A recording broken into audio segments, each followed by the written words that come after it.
Sesi pemberian makanan benih ikan tilapia.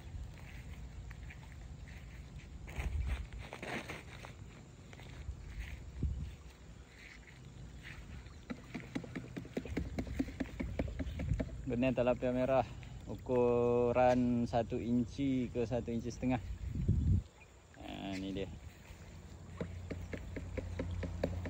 Sargas pelahap tak berhenti makan.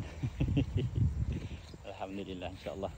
Semoga ikan-ikan kita ni dapat menjadi salah satu asbab untuk Allah murahkan rezeki. Kan tu ikan kita, insyaAllah.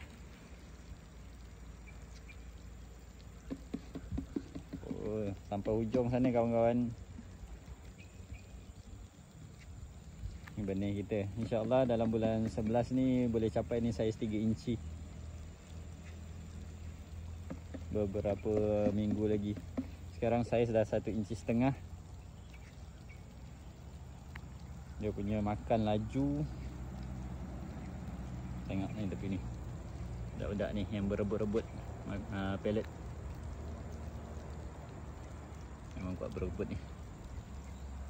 Oh, tengok. Depan tu penuh. Yang macam hujan tu semua benih tilapia. Tapi tak nampak sebab matahari tembak. Nampak tak? Dia dah ni tengah merebut makan. Itu sampai hujung sana tu. Tu tim tengah buat pemberian makanan. Tu nampak tak? Alhamdulillah, insyaAllah.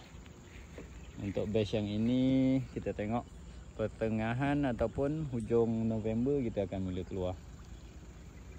Ada 2 kolam.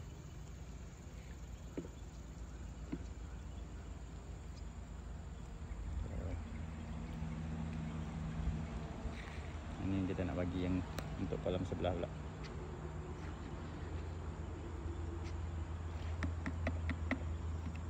Budak-budak ni dia dah dengar bunyi bekas makanan ikan tu,